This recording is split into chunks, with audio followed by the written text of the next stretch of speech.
ఇప్పుడు మనం లింగాలు అనేటువంటి అంశముకు సంబంధించి తెలుసుకుందాం. లింగములు అంటే స్త్రీలింగము, పుల్లింగము అని మనం చిన్నప్పుడు చదువుకున్నటువంటి అంశాలు. అవి మనకి ఇప్పుడు టెట్ పరంగా కానీ బిఎస్సి పరంగా కానీ రావడానికి ఆస్కారం ఉంది.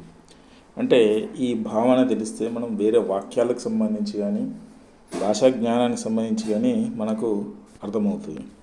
ఇక లింగాలకు సంబంధించి దీంట్లో తీసుకుంటే తెలుగులో లింగం అనేది అర్థాన్ని బట్టి, సంస్కృతంలో శబ్దాన్ని బట్టి ఉంటుంది. తెలుగులో లింగం అనేది అర్థాన్ని బట్టి ఉంటుంది, సంస్కృతంలో శబ్దాన్ని బట్టి ఉంటుంది. ఏంటిది? ఆ లింగమునకు సంబంధించి, అది ఏ లింగము, దేనికి సంబంధించినటువంటిది. సాధారణంగా ఆ మొదలైన హ్రస్వాలతో అంతమయ్యే పదాలన్నీ సంస్కృతంలో పుల్లింగములు. అనేటువంటి మొదలైన హ్రస్వాలతో అంతమయ్యే పదాలన్నీ సంస్కృతంలో పుల్లింగములు అని అనబడతాయి. సాధారణంగా సంస్కృతంలో ఆ, ఈ, ఉ మొదలైన దీర్ఘాలతో అంతమయ్యే పదాలన్నీ స్త్రీలింగాలని చెప్పవచ్చు. ఇక్కడ ఆ మొదలైన హ్రస్వాలతో అంతమయ్యే పదాలని సంస్కృతంలో పుల్లింగాలని మనం చెప్పుకున్నాం. ఇక్కడ ఆ, ఈ, ఉ మొదలైన దీర్ఘాలతో అంతమయ్యే పదాలన్నీ స్త్రీలింగాలని మనం చెప్తున్నాం. సంస్కృతంలో మరి 3 రకాలు ఉన్నాయి ఈ లింగములు. ఒకటి పుల్లింగము, స్త్రీలింగము, నిపుంసకలింగము. దీన్ని నపుంసకలింగము అని అంటారు. తెలుగులో లింగం 2 రకాలు, మహత్, అమహత్. మరి దీంట్లో స్త్రీలకు సంబంధించినటువంటి మహతివాచకం, 2 తిర్యక్కులు, 3వది జడవాచకాలు అనేటువంటి అంశాలు ఉన్నాయి. మరి సంస్కృతంలో లింగములు ఎన్ని రకాలు? 3 రకాలు.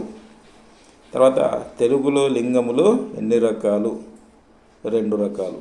ఈ అంశాలను గుర్తుపెట్టుకోవాలి. ఇవి ఓకే. ఇక తర్వాత మూతో అంతమయ్యే పదాలన్నీ నపుంసకాలు అని మనం చెప్పవచ్చు. మూతో మొదలయ్యేటువంటి, మూతో అంతమయ్యేటువంటి. స్త్రీ పుంసకలింగ శబ్దాలన్నింటినీ మహద్వాచకాలుగా విభజించడం జరిగింది. మహద్వాచకాలు అంటే వీటినే పుల్లింగములు అని పేరు. మహద్వాచకం అంటే పుల్లింగం అని పేరు. పురుషవాచక శబ్దాలు, వాటి గుణాలను తెలిపే పదాలు పుల్లింగాలు అవుతాయి. పుల్లింగం అంటే పురుషవాచక శబ్దాలు, పురుషవాచక శబ్దాలు ఏవైతే ఉంటాయో వాటికి సంబంధించి వాటి గుణాలు తెలిపే పదాలనే ఏమవుతాయంటే పుల్లింగములు అవుతాయి. మరి పుల్లింగములు అనగా ఏంటి? మహద్వాచకాలు. మహద్వాచకాలకే పుల్లింగాలు అనేటువంటి పేరు ఉన్నది. వాడు, కాడు అనేటువంటి పదాలు అంతముగా ఉంటే అవి పుల్లింగాలు. ఉదాహరణకు సోగ్గాడు, అందగాడు, ఆటగాడు, వీలుకాడు, తర్వాత వన్నెకాడు, ఇవన్నీ కూడా పుల్లింగానికి సంబంధించినటువంటి అంశాలు, మహద్వాచకాలని అంటారు. అమహద్వాచకాలు ఇవి 2 రకాలు. ఈ అమహద్వాచకాలు 2 రకాల్లో ఒకటి మహతివాచకాలు, 2వది నపుంసకాలు అనేటువంటివి ఉన్నాయి. ఈ అమహద్వాచకాల్లో మహతివాచకానికే మరొక పేరు ఏంటంటే స్త్రీలింగము అనేటువంటి పేరు ఉన్నది. ఉదాహరణకు కత్తియ, తా, ఆలు, అమ్మ అనే శబ్దాలతో అంతమయ్యేవి స్త్రీలింగాలు అని చెప్పబడతాయి. స్త్రీలింగాలకు సంబంధించిన గుణాలు తెలిపేవి కూడా స్త్రీలింగాలే అవుతాయి. స్త్రీకి సంబంధించిన శబ్దాలు స్త్రీలింగాలే అవుతాయి.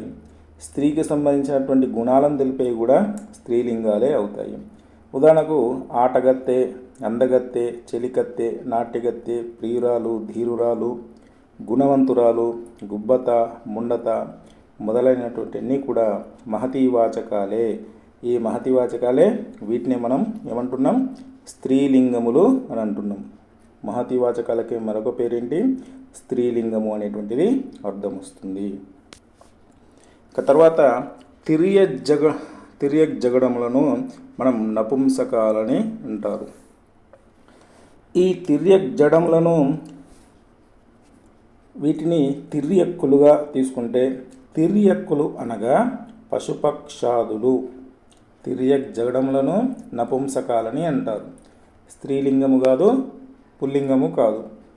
ఈ తిర్యక్ జడములనే మనం ఏమంటున్నాం? నపుంసకాలని అంటున్నాం. మరి తిర్యక్కులు అనగా ఏమిటి అంటే పశుపక్షాదులు అనేటువంటి అర్థం వస్తుంది. ఉదాహరణ తీసుకుంటే ఎద్దు కావచ్చు, కోడి పుంజు, దున్నపోతు, పుట్ట, రాయి, ఉడత, ఇవన్నీ కూడా పశుపక్షాదులకు ఇంకా వేరే అర్థానికి సంబంధించినటువంటి ఉన్నాయి కాబట్టి వీటన్నిటిని మనం నపుంసకాలని అంటాము. వీటినే మనం తిర్యక్కులు అని అంటాము. ఇక జడవాచకములకు సంబంధించి తీసుకుంటే జడములు అనగా కదలలేనివి, ప్రాణం లేనివి, వీటిని జడవాచకములు అంటాం. జడ పదార్థం అంటారు కదా, అలాగే ఈ జడవాచకం కదలలేనివి ఏమైతే ఉన్నాయో ప్రాణం లేనివి, ఉదాహరణకు కొండ, రాయి, వీటిని జడవాచకములు అని అంటారు. మిత్రాది శబ్దములు పుల్లింగ నపుంసకత్వం పొందును. ఉదాహరణకు మిత్రుడు పుల్లింగం, మిత్రము నపుంసకలింగం, శత్రుడు పుల్లింగం, శత్రువు నపుంసకలింగం. ఇవి ఈ ఉదాహరణలు. ఈ విధంగా కూడా ఉదాహరణ తీసుకొని కూడా ఇది ఏ లింగము అని కూడా మనకు అడగచ్చు.